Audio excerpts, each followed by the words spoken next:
Você acredita que dormir em um castelo medieval significava repousar em um paraíso de seda e tranquilidade? Parece lógico. Afinal, você é uma dama de alta nobreza, herdeira de fortunas e terras. Mas antes de se deixar levar por esse conto de fadas, responda: o que é mais real? A imagem dos salões brilhantes ou o som abafado de ratos correndo entre as paredes? A resposta chega rápida. Luxo, na Idade Média, tinha cheiro de fumaça e mofo. Imagine a cena. O sol ainda nem rompeu o horizonte, mas a claraboia já deixa entrar uma luz pálida e fria. Você desperta com o ranger da madeira e o estalar do fogo que quase se apaga. O quarto é amplo, sim, mas o ar é pesado, impregnado de fumaça de lareira, de gordura de vela e do odor permanente da palha que enche o colchão. Conforto, talvez se comparar a um camponês dormindo na terra úmida.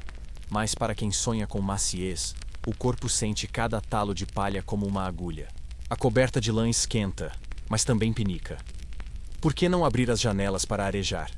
Porque janelas são frestas de vento gelado, e pior, convites para ladrões ou para o olhar indiscreto de criados. O ar permanece estagnado. Você prende a respiração por um instante, como quem tenta escapar daquele cheiro de vinagre usado para espantar piolhos e do perfume rançoso das roupas penduradas. E quando pensa em se espreguiçar, o corpo protesta. A roupa de dormir, pesada e áspera, grudou na pele suada. Será que a nobreza não poderia se dar ao luxo de lençóis finos, trocados a cada noite? Poder, podia. Mas lavar tecidos é caro, e o conceito de higiene não tem nada a ver com o de hoje. Panos são reutilizados até se desfazerem. Lençóis trocados semanalmente já são sinal de ostentação. Por isso, você aprende a aceitar o cheiro levemente azedo que se mistura ao aroma da cera das velas. O silêncio do quarto é enganoso. Escute com atenção. O leve farfalhar que vem do canto não é imaginação. Ratos. Eles são parte invisível da casa.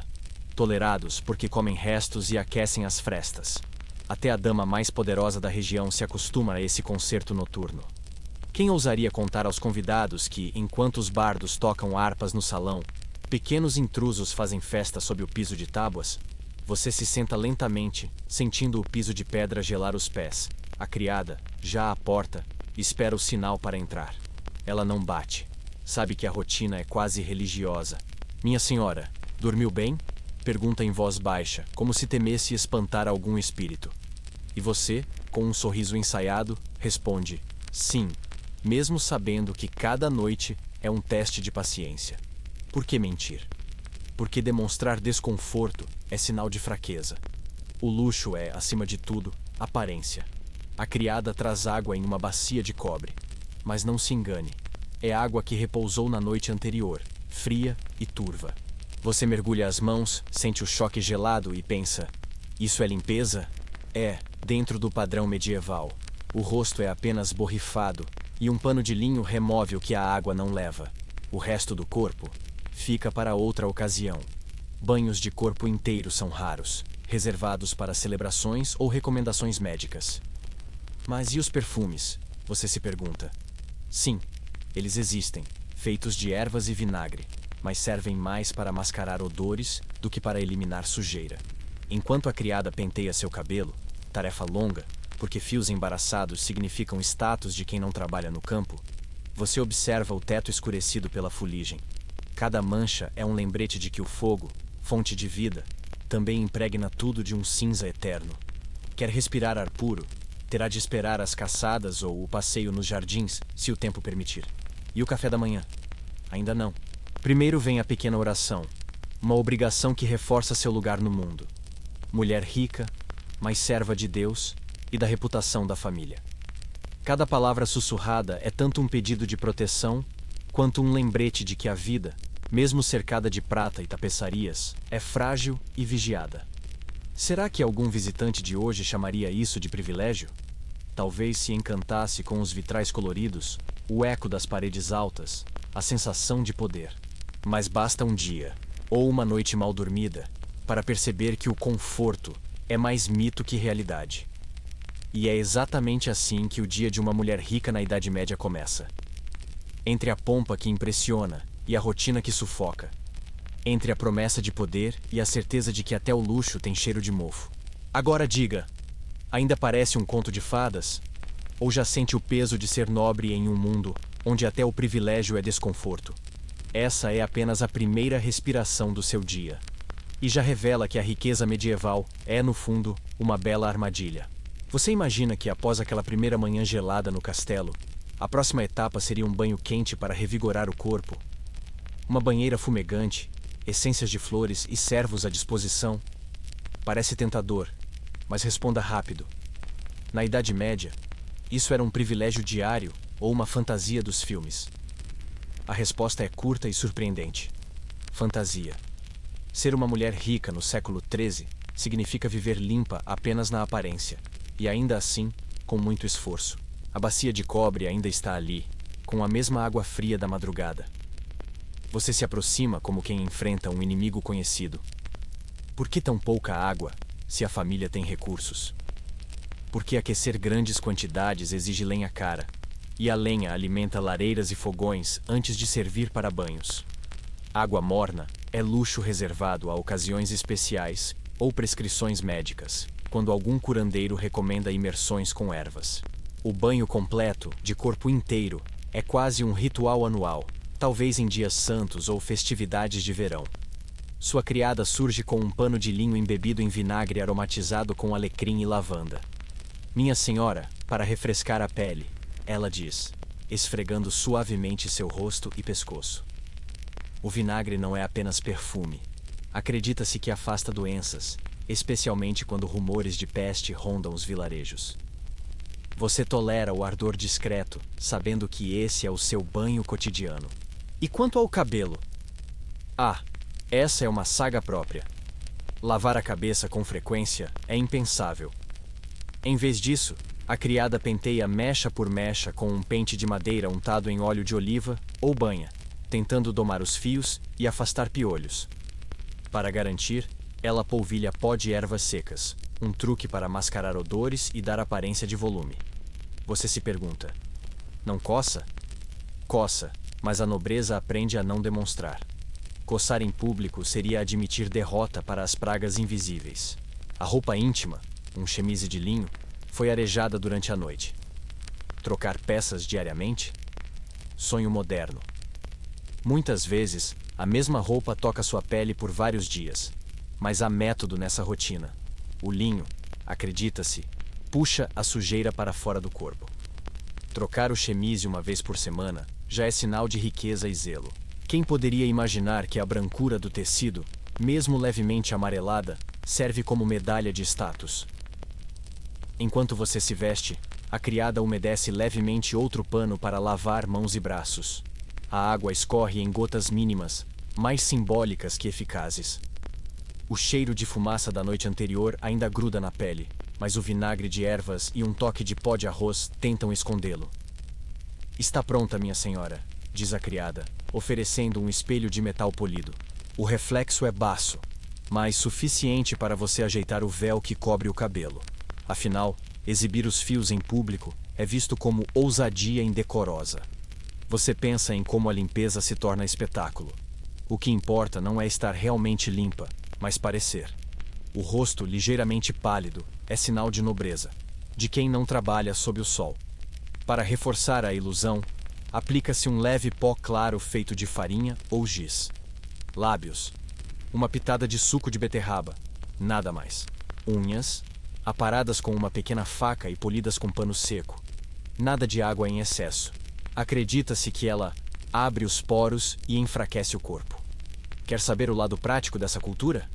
Menos água significa menos doenças transmitidas por ela. Ao menos é o que muitos acreditam.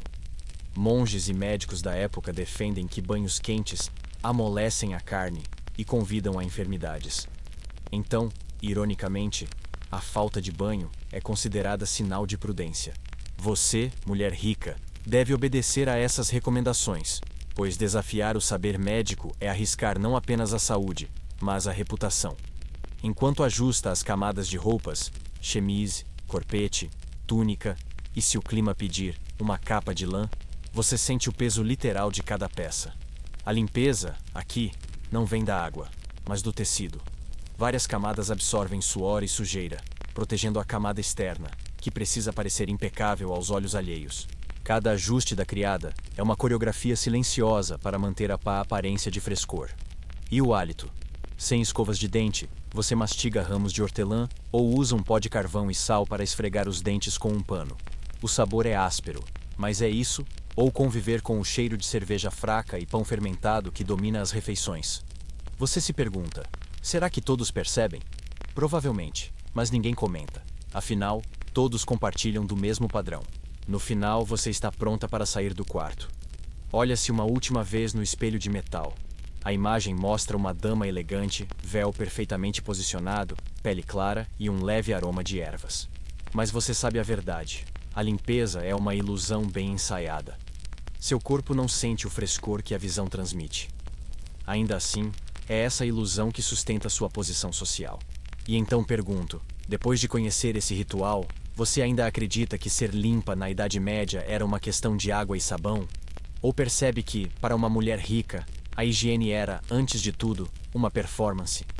Porque no mundo medieval, parecer pura valia muito mais do que estar de fato. Essa é a realidade da sua manhã. Um espetáculo de fragrâncias e tecidos que enganam o nariz, os olhos e, se você deixar, até a sua própria memória. Você acha que se vestir como uma dama da alta nobreza medieval era sinônimo de leveza e graça? Imagina tecidos macios, cores vibrantes, criadas ajeitando sedas delicadas como num conto de fadas? Antes de se deixar seduzir por essa imagem, responda: o que é mais próximo da verdade? Um vestido de princesa ou uma armadura disfarçada? A resposta chega como um laço apertado. Armadura. Depois do banho simbólico, a criada retorna trazendo a primeira camada do seu uniforme social. O chemise de linho, a única peça que toca diretamente a pele. Ele é simples, mas tem papel essencial: absorver o suor que não será removido em banhos frequentes. O tecido áspero arranha levemente, mas serve de escudo invisível. Por que tantas camadas? Você se pergunta. Porque na Idade Média, roupa não era apenas estética. Era proteção contra o frio, contra olhares e, sobretudo, contra julgamentos. Sobre o chemise vem o corpete ou cota ajustada. A criada puxa as cordas com firmeza, e você sente o ar escapar. A cada nó, uma lembrança. Conforto é um privilégio que a reputação não permite. Está apertado demais? Ela pergunta em voz baixa. Você responde com um sorriso tenso. Reclamar seria fraqueza. O ideal é que o corpete molde o corpo, desenhando uma silhueta elegante, quase imóvel. Respirar profundamente se torna um luxo. Em seguida, chega a túnica principal, feita de lã tingida com pigmentos caros, talvez um azul profundo de índigo ou um vermelho queimado extraído de raízes. Parece bela, mas pesa como se cada fio fosse de chumbo. O cheiro da tintura ainda persiste, misturado ao aroma de gordura usada no tingimento. Mas, e as cores brilhantes que vemos em pinturas?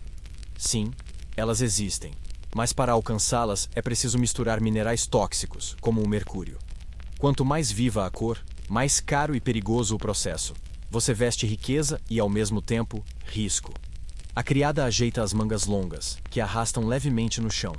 Por que tão compridas? Para mostrar que você não precisa usar as mãos para trabalhar. Cada centímetro extra é um lembrete de status. Caminhar exige cuidado. Um passo em falso e o tecido se enrola nos pés. Mas tropeçar em público é inaceitável. Treine a postura. Aprenda a mover-se devagar, como se flutuasse. É uma dança diária, um balé de contenção. E o calçado? Sapatos de couro duro, com sola grossa, pouco maleáveis. Eles protegem, mas não cedem. Seus pés, acostumados a pisos de pedra gelada, agora enfrentam rigidez que deixa calos.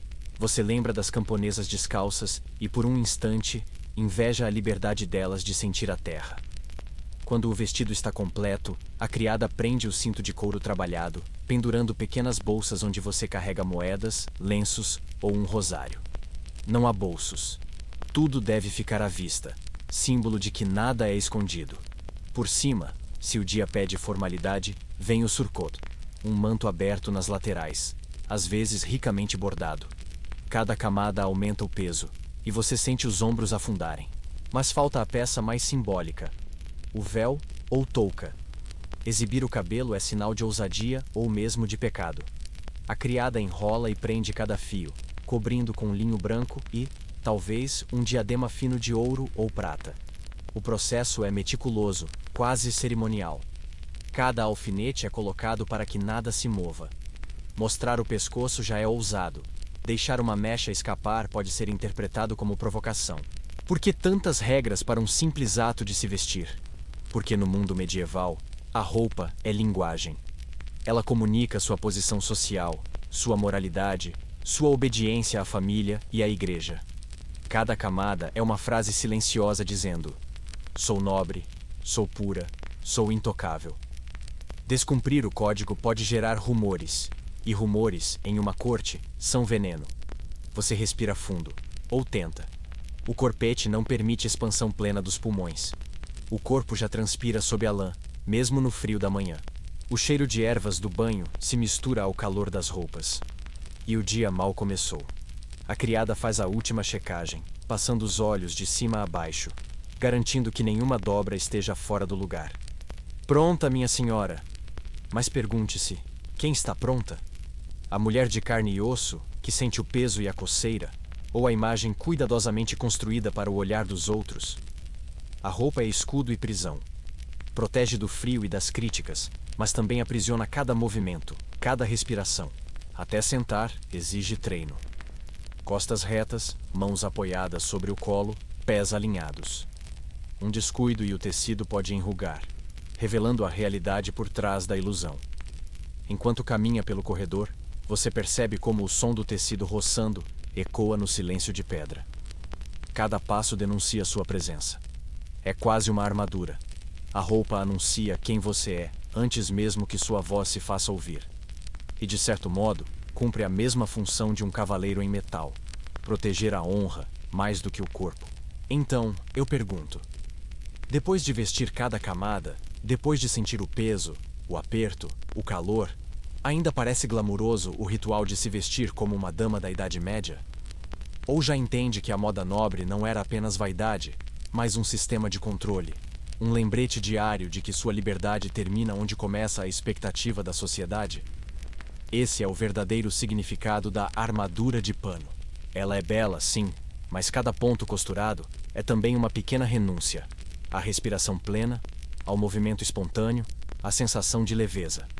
Você não veste apenas roupas, veste a reputação da sua família, o olhar da corte e o peso de séculos de tradição. E o dia está apenas começando. Você imagina que depois de tanto trabalho para se vestir, finalmente chegou o momento de se recompensar com um café da manhã digno da riqueza que ostenta? Uma mesa farta, frutas exóticas, pães macios e uma taça de vinho doce? Parece cena de filme, não é? Mas responda com sinceridade. Na Idade Média, o que era mais comum? Um banquete diário ou uma refeição simples e dura? A resposta não precisa de suspense. Simplicidade, quase dureza. Você caminha pelo corredor de pedra fria, o som dos seus passos ecoando sob o peso da roupa. O salão principal do castelo está iluminado por tochas e pela luz tímida da manhã. As mesas são robustas, de carvalho maciço, mas não espere toalhas alvas nem louças delicadas. A riqueza está nos detalhes da madeira entalhada e nos brasões pendurados, não no que será servido. No centro, uma bandeja de pão escuro, denso, feito de cevada ou centeio. O cheiro é rústico, levemente azedo, fruto de uma fermentação lenta. Ao lado, queijos curados, de textura firme e sabor pungente, às vezes tão forte que o aroma se espalha pelo salão antes mesmo de você se sentar. Mas onde estão as frutas frescas, os doces? Você se pergunta. Frutas podem aparecer no verão, mas são raras fora da estação e, quando surgem, são preservadas em mel, tornando-se iguarias para ocasiões especiais. A criada coloca diante de você uma caneca de cerveja fraca, chamada Small Beer. Surpresa? Talvez, mas essa é a bebida mais segura da época. A água pura é um risco. Pode estar contaminada por dejetos, espalhando doenças invisíveis. A cerveja, mesmo fraca, passou por fervura e fermentação, tornando-se mais confiável. O sabor é leve, quase sem álcool, mas ainda assim amargo para um paladar moderno. E você bebe, porque é o que mantém todos vivos. Ao lado da cerveja, um pote de manteiga espessa e mel escuro. Você rasga um pedaço do pão com as mãos. Facas são usadas para carnes, não para pão. E passa a manteiga com a lâmina de uma colher de madeira. O pão é duro, exige força para partir, e cada mordida é uma mistura de sabor terroso e textura pesada. Isso é um café da manhã de nobre? Sim, e você deve se sentir grata. Às vezes, se a caça foi boa, ou se restou carne da noite anterior, há um pedaço frio de javali ou frango, mas isso é raro. A nobreza gosta de carne, mas nem sempre há fartura matinal. O custo de estocar, salgar e manter as peças é alto. O mais comum é um ensopado leve de legumes, às vezes misturado com ovos, servido em pequenas tigelas de barro. A refeição não é apenas ato de nutrição, é cerimônia social. Você não come sozinha. Mesmo no café da manhã, parentes, hóspedes e criados de confiança se reúnem. A hierarquia é clara. O lugar mais próximo da lareira pertence ao senhor da casa. Você, como dama, ocupa a lateral direita, sinal de prestígio. Os criados servem em silêncio, e cada gesto é observado. Uma postura reta, movimentos contidos, nada de mordidas grandes ou risadas altas. Comer é exibir educação. O silêncio só é quebrado por murmúrios de orações. Antes da primeira mordida, uma breve bênção. Em tempos de incerteza, agradecer pelo pão é mais que tradição. É necessidade. A fome ronda vilarejos, e mesmo castelos não estão totalmente protegidos. Um mau inverno, uma colheita fracassada, e até famílias nobres sentem a escassez. Cada fatia de pão é um lembrete de que a abundância é frágil. O cheiro do queijo forte se mistura ao aroma de lenha queimando. Enquanto mastiga lentamente, você percebe o frio que se infiltra pelas paredes de pedra. O calor da lareira não alcança todos os cantos. O café da manhã, longe de ser indulgente, é funcional. Dar energia para enfrentar um dia de rituais, visitas e, muitas vezes, longas horas de espera em salões gelados. Mas e o açúcar? Onde está o doce que imaginamos em mesas reais? O açúcar, vindo do Oriente, é mais caro que ouro. Raramente aparece, e quando surge, é em pequenas porções, em confeitos reservados a grandes banquetes. Para adoçar, mel é a opção, e mesmo assim, usado com moderação. Se houver mel na sua mesa, é sinal de grande fortuna. Ao terminar, você limpa as mãos em um pano de linho compartilhado, costume comum na época. Talheres, apenas uma faca pessoal, e às vezes, uma colher de madeira. Garfos são raridade, e para muitos, símbolo de ostentação desnecessária. Comer com as mãos é norma, desde que de maneira elegante. Quando o último gole de cerveja fraca escorre pela garganta, você se pergunta: isso é castigo ou privilégio? Comparado à dieta dos camponeses, feita de mingaus ralos e vegetais repetidos, seu café da manhã é um banquete. Mas, diante das fantasias modernas de frutas exóticas e pães fofos, ele parece quase uma penitência. E aqui está o paradoxo. O que hoje chamaríamos de refeição modesta era, na Idade Média, prova de status. O simples fato de ter pão de cevada, queijo curado e bebida segura já separa você da maioria da população. O luxo, afinal, não está na quantidade, mas na garantia de que haverá o mesmo amanhã. Então, ainda acredita que um café da manhã nobre era uma orgia de sabores e aromas? Ou já percebe que, para uma mulher rica na Idade Média, a primeira refeição do dia era menos sobre prazer e mais sobre sobrevivência, disciplina e demonstração de poder? Porque, no fundo, cada mordida de pão duro e cada gole de cerveja fraca é uma afirmação silenciosa. Você pertence a uma classe que, mesmo no desconforto, ainda reina sobre a escassez. Você imagina que, depois do café da manhã, a rotina de uma dama nobre ganhe ares de aventura? Talvez aulas de música, discussões sobre política, passeios pelos jardins?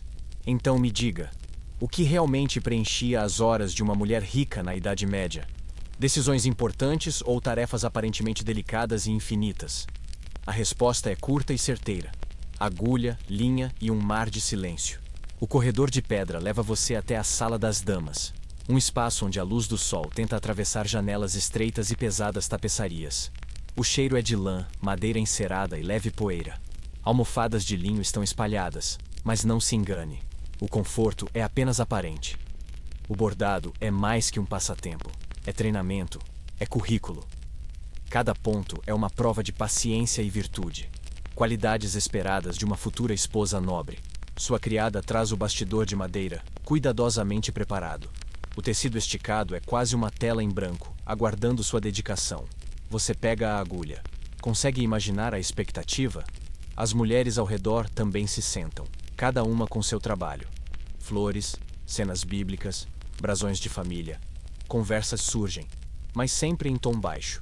O som dominante é o leve taque da agulha perfurando o pano. Por que tanto esforço em algo tão repetitivo?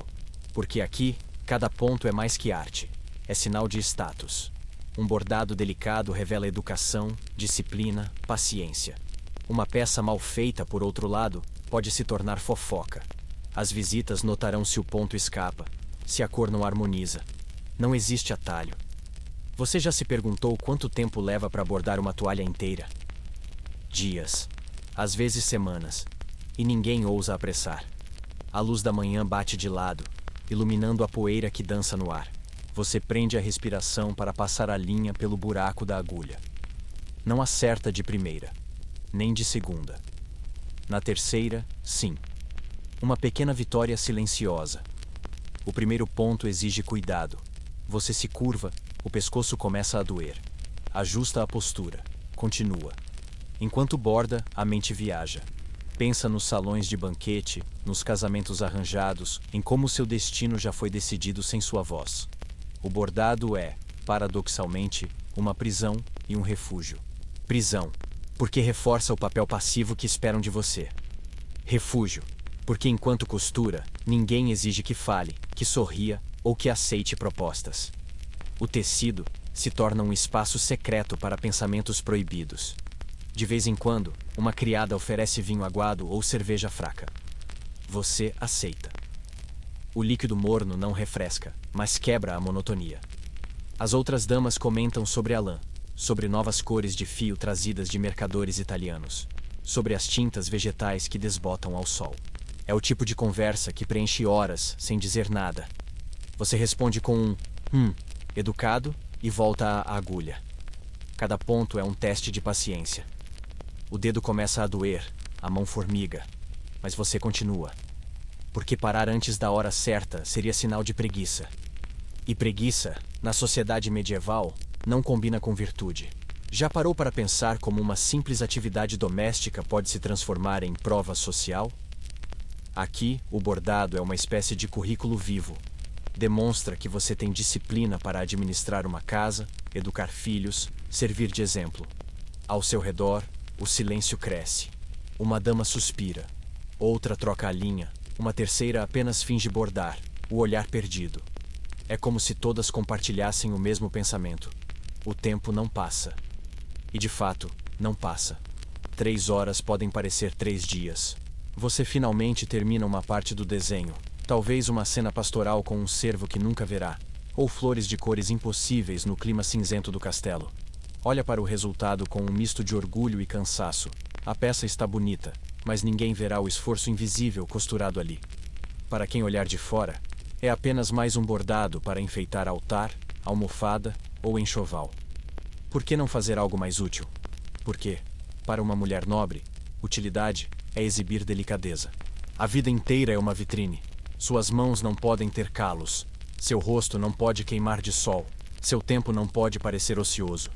Bordar é a prova de que você é bem-nascida. Alguém que não precisa trabalhar, mas sabe se ocupar. No fim da tarde, quando a luz já se torna amarela e fraca, você sente os olhos arderem. O pescoço lateja. Os dedos estão dormentes, mas o dever está cumprido. O bordado, com suas flores e cervos coloridos, repousa no bastidor como um troféu silencioso. Um troféu que, ironicamente, ninguém aplaudirá. E aí, ainda acha que bordar é só um hobby romântico?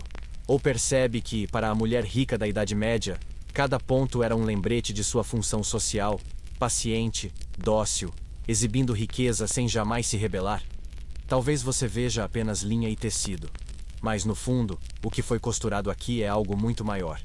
A própria imagem de uma dama perfeita, treinada para ser admirada, mas raramente ouvida. Você já se perguntou se a beleza pode ser uma prisão? Na Idade Média, para uma mulher rica, essa pergunta não era filosófica. era a rotina. Seu corpo não lhe pertencia. Cada traço, cada fio de cabelo, cada palmo de pele era propriedade da família, moeda de troca em alianças políticas e símbolo do poder do clã. Imagine o começo do dia. Antes mesmo de sentir o cheiro do pão aquecido, uma criada já abre as pesadas cortinas de linho. A luz fria da manhã invade o quarto. Hoje teremos visitas importantes, sussurra ela, como quem avisa. Seu rosto precisa ser um quadro impecável. Você ainda está sonolenta, mas já entende o recado. Não existe dia de descanso para o corpo de uma dama nobre. A água, levemente morna, chega em uma bacia de cobre. Nada de banhos demorados, apenas um pano úmido passado pelo rosto, pescoço e mãos. O cheiro de fumaça da lareira e o leve azedo da pedra úmida continuam grudados à pele. E, no entanto, esperam que você exale frescor e pureza. Como conseguir? A solução é um perfume de ervas maceradas em vinagre. O aroma é penetrante, mistura de rosas e vinagre forte. Você respira fundo. Melhor isso do que o odor do castelo. Enquanto a criada desembaraça seus cabelos, longos, porque cortá-los seria quase um crime social, você sente cada puxão como uma lembrança. A beleza dói, e não é metáfora. Penteados altos exigem grampos, tranças apertadas, às vezes até cera para fixar mechas. O couro cabeludo lateja, mas não há opção. Um cabelo solto, rebelde, poderia ser interpretado como descuido, ou pior, desafio. Agora, a pele. O ideal é clara, quase translúcida. Bronzeado? Sinal de quem trabalha ao sol, coisa de camponesa. Para manter a palidez, você evita a luz direta, usa véus, aplica pó feito de farinha fina misturada a pó de arroz. Parece inofensivo, mas a mistura resseca a pele, coça, racha. Você aguenta em silêncio. Afinal, o rosto deve parecer porcelana. E os dentes? Esqueça escovas ou pastas. A limpeza é feita com panos ásperos, às vezes com carvão em pó. Para manter o hálito suportável, mastiga-se ervas como sálvia ou menta. Mesmo assim, o gosto de ferro do sangue é inevitável quando a gengiva machuca. Sorrir é sempre um cálculo. Será que alguém notará a imperfeição? As roupas chegam em camadas. Primeiro, uma chemise de linho fino, fria contra a pele. Depois, o corpete que precisa ser ajustado até quase tirar o ar. A criada puxa as amarras com força. Você sente o peito apertar. A postura deve ser ereta, senhora, lembra ela. O corpo é moldado pela roupa. Cintura afunilada, costas retas, ombros imóveis. É a armadura da feminilidade. Enquanto o vestido de seda ou brocado é acomodado, você percebe a ironia. O tecido caríssimo veio de rotas de comércio que atravessam mares e desertos, mas sua mobilidade se reduz a poucos passos contidos. As mangas longas arrastam no chão. Os sapatos de couro rígido apertam os dedos. Quer correr? Esqueça. Até caminhar exige cálculo para não tropeçar. Chegam as joias. O colar de ouro não é enfeite, é mensagem. Diz: minha família tem poder, meu dote é valioso. Os anéis pesados marcam a posição. Cada peça brilha como um contrato silencioso. Você é a vitrine viva do patrimônio familiar. Não se trata de vaidade, é obrigação. Parece sufocante? E é, porque qualquer deslize vira rumor. Uma mecha fora do lugar, uma mancha de suor, uma unha quebrada, tudo pode ser comentado durante o banquete, transformando-se em munição para rivais. Já pensou em como seria viver sabendo que seu valor social depende da perfeição do seu reflexo? O espelho, quando aparece, não é de vidro liso, mas de metal polido. A imagem é distorcida, tremida. Ainda assim, você busca defeitos. Olheiras? Mancha na pele? Um sinal de cansaço pode se transformar em fofoca de doença, e doença significa fragilidade. Algo que ninguém quer numa futura esposa ou matriarca. No salão principal, as visitas chegam. Homens discutem impostos, guerras, alianças. Você permanece em silêncio, sentada, mãos sobre o colo, sorriso ensaiado. Cada gesto é medido. Cruza as pernas? Não. Ri alto? Jamais. Até a forma de segurar a taça é observada. Você é mais espetáculo do que participante. Por trás de cada bom dia educado, há uma pergunta não dita. Será que ela continua bela o suficiente para o que planejamos? Não é sua inteligência que avaliam, nem sua habilidade de negociar. É a palidez, o cabelo, a postura. E ao mesmo tempo, você sente o peso de saber que essa beleza não é inteiramente sua.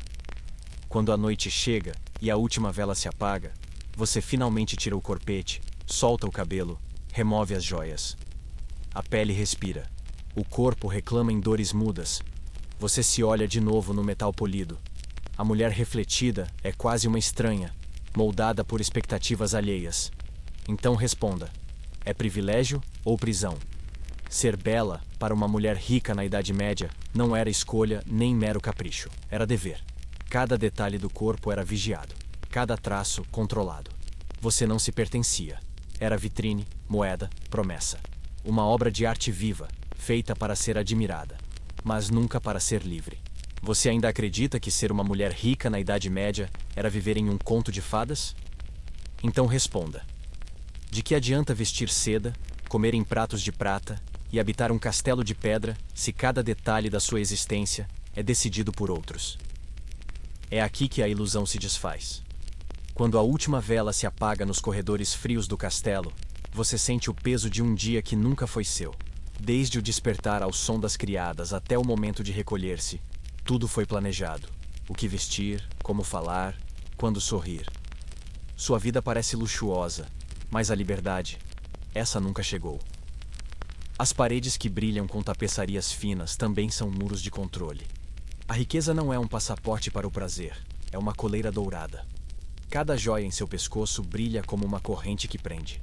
O dote que sua família negocia, terras, moedas, alianças, não é apenas dinheiro. É a prova viva de que seu corpo é um contrato, sua beleza uma assinatura, seu casamento um negócio. Quer viajar? Precisa de permissão. Quer estudar? Raridade para poucas que têm um pai ousado ou um convento por perto. Quer amar alguém escolhido por você? Quase impossível. Até suas amizades são vigiadas.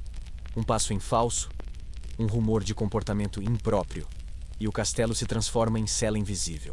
Às vezes você se pergunta: e se eu tivesse nascido camponesa? Teria mais liberdade? Talvez não houvesse sedas nem perfumes, mas poderia caminhar sozinha no campo, sentir o sol sem véus, rir alto sem medo de cochichos. Essa comparação, proibida até no pensamento, é uma ferida secreta. Mesmo nos raros momentos de prazer, um banquete animado, a melodia de um alaúde, a leitura de um poema trazido de terras distantes, o olhar dos outros é constante. Você não é uma pessoa inteira, é um retrato em exibição. Uma vitrine viva do poder da sua família. E se a guerra vier? A riqueza não o protege. O castelo pode ser saqueado, os salões queimados, as alianças políticas mudarem de lado. Nessa hora, você descobre que o ouro não compra destino. Sua vida continua sendo peça de barganha.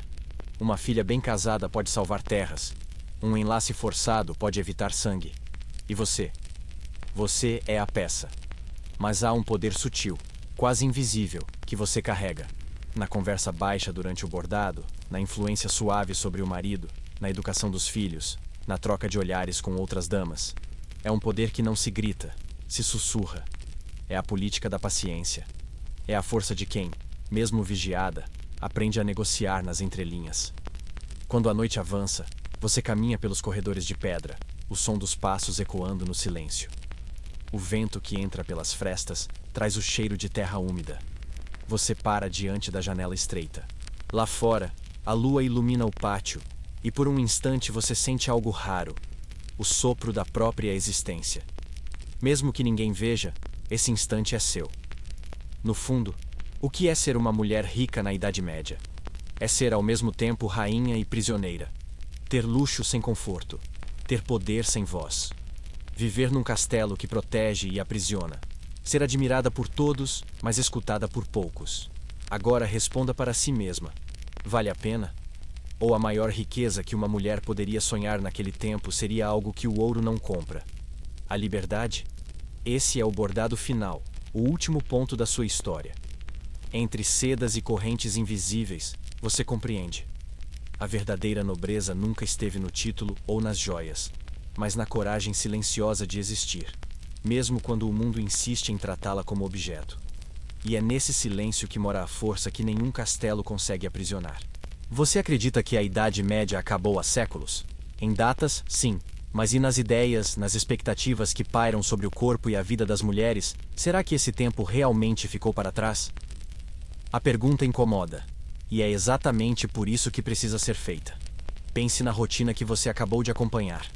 A mulher rica, vestida em sedas, vigiada em cada gesto, usada como moeda de alianças. Parece distante, não? Agora olhe em volta. Quantas vezes a aparência feminina ainda é medida como valor de troca? Quantas carreiras dependem de um padrão de beleza que sufoca, de um comportamento que pareça adequado, de um silêncio que não ameace? A tecnologia mudou, os castelos viraram museus, mas a cobrança pela imagem perfeita continua a ecoar. Hoje, a vitrine não é o salão do banquete, é a rede social. Os olhares não vêm só de nobres rivais, vêm de milhões de desconhecidos com um clique. E, assim como no passado, cada detalhe é julgado. Peso, pele, cabelo, roupas, postura. O cenário é moderno, mas a lógica é antiga. Lembre-se de como aquela dama medieval usava o corpo como contrato político. Hoje, não chamamos de dote, mas quantas vezes relacionamentos e oportunidades ainda se baseiam em status, aparência ou conveniência? A moeda mudou de forma, não de essência. E a sensação de prisão disfarçada de privilégio? Ela também se repete. Quantas mulheres de sucesso, cercadas de conforto, sentem a mesma falta de liberdade que uma nobre de 1000 anos atrás? Quantas vivem em castelos, apartamentos de luxo, empregos admirados, mas com horários, expectativas e julgamentos que as impedem de respirar? A pergunta que resta é simples e brutal. O quanto dessa herança medieval ainda vive em nós? Talvez mais do que gostaríamos de admitir. Porque cada vez que uma mulher se sente obrigada a sorrir quando quer gritar, a vestir-se de um jeito para ser aceita, a se calar para não perder espaço, o eco daquelas paredes de pedra volta a soar. Mas há também uma diferença poderosa. Hoje, a história pode ser contada por quem antes só bordava em silêncio. As vozes que um dia foram sussurros, agora encontram microfones, câmeras, páginas, tribunais. O poder não precisa mais ser apenas a política da paciência. Pode ser grito, pode ser arte, pode ser decisão. E é aqui que o ciclo se rompe. Quando cada pessoa percebe que luxo verdadeiro não é ouro, nem seda, nem curtidas. É a liberdade de existir sem pedir licença. Então eu te pergunto, de novo, a Idade Média acabou? Ou ainda carregamos correntes invisíveis, reluzentes, disfarçadas de modernidade? A resposta não está em um livro de história. Está no espelho. Está em cada escolha de hoje que desafia ou alimenta essas velhas paredes. Seja qual for sua resposta, uma coisa é certa. Cada ato de liberdade, cada recusa em caber num molde, é um ponto novo nesse bordado coletivo. E diferente daquelas damas de castelo, este é um desenho que você pode escolher, e que ninguém poderá desmanchar. Você percebeu que ao longo desta viagem, sempre falamos você? Parece um detalhe, mas é um convite. Porque a história que começou entre pedras medievais e véus de linho, não é só delas. É também sua, e de todas as vozes que ousam contar. Pense, quem registrou de verdade a vida daquelas mulheres? Cronistas falavam de reis e guerras. Monges copiavam tratados de fé. Comerciantes escreviam sobre rotas e moedas. Mas quem descreveu o cheiro do bordado, a dor do corpete, o silêncio forçado? Quase ninguém. A maior parte do que sabemos veio de diários escondidos, cartas salvas por acaso, bordas de iluminuras, fragmentos, sussurros. E ainda assim, esses sussurros atravessaram séculos. É por causa deles que hoje podemos reconstruir uma história que o poder tentou apagar. Cada pequeno registro é como um fio que não se rompe. Um fio que conecta o passado ao presente. E a você que escuta agora. Agora imagine o contrário. Se ninguém contasse a própria vida, se cada detalhe se perdesse, quem controlaria a memória? Quem escreveria as regras do que vale a pena lembrar? É assim que as correntes invisíveis continuam. Quando só alguns têm o direito de narrar. Mas aqui está o ponto mais forte. Hoje você tem voz. Pode escrever, gravar, compartilhar. Pode costurar sua própria história, não como pano de fundo, mas como protagonista. Essa é a diferença crucial. O castelo de pedra pode ter virado pó, mas a chance de falar nunca foi tão concreta. Então eu pergunto: o que você vai bordar na sua linha do tempo? Vai repetir padrões antigos ou criar desenhos que ninguém ousou antes? Vai deixar que outros contem por você ou vai erguer a própria narrativa? Este é o último capítulo, mas não é um fim. É um convite. Porque a história das mulheres ricas da Idade Média e de todas as mulheres que vieram depois não termina com muros, nem com joias, nem com silêncios. Termina, ou melhor, recomeça, toda vez que alguém decide pegar a agulha da palavra e escrever a própria liberdade. O fio está na sua mão agora. O que você vai costurar?